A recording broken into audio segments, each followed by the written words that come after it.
Kerala ബഡ്ജറ്റിലെ mission സമുദ്രയെക്കുറിച്ചാണ് പറയാൻ പോകുന്നത്. Mission സമുദ്ര, rare earth economy, blue corridor, south economic corridor, അങ്ങനത്തെ ഒരുപാട് പദ്ധതികളുണ്ട്.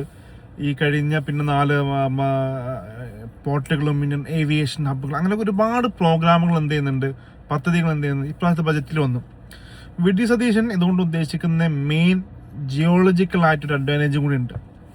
ഞാൻ മനസ്സിലാക്കുന്നത് ഈ പോപ്പുലേഷൻ്റെ വലിയൊരു ശതമാനത്തെയും സഹ്യപർവ്വതത്തിൻ്റെ വെസ്റ്റേൺ കിട്ടുന്ന ഇറക്കിയിട്ടിൽ ഈ തീരപ്രദേശത്തിലേക്ക് കൊണ്ടുവരികയും പോപ്പുലേഷൻ ഡെൻസിറ്റി ഇവിടെ കോൺസെൻട്രേറ്റ് ചെയ്യുക എന്നുള്ളതാണ് ഇതിൻ്റെ പിന്നിലെ ഒരു ഹിഡൻ അജണ്ട എന്നുള്ളത്. എന്തുകൊണ്ടായിരിക്കാം?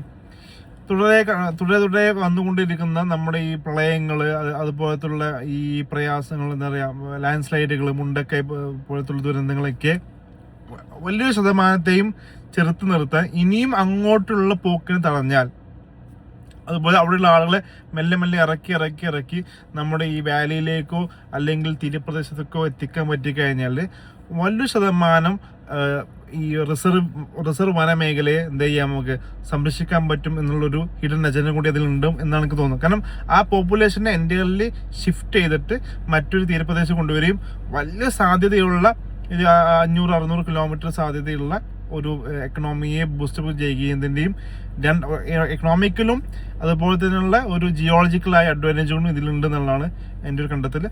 ഒരു 5 വർഷത്തിനുള്ളിൽ നമുക്ക് എന്ത് ചെയ്യാം, അതിൻ്റെ ഒരു എഫേർട്ട് നമുക്ക് കണ്ടെത്താം, അല്ലെങ്കിൽ റിസൾട്ട് നമുക്ക് കണ്ടെത്താൻ പറ്റും എന്നുള്ളത് തന്നെയാണ് ഞാൻ വിചാരിക്കുന്നത്.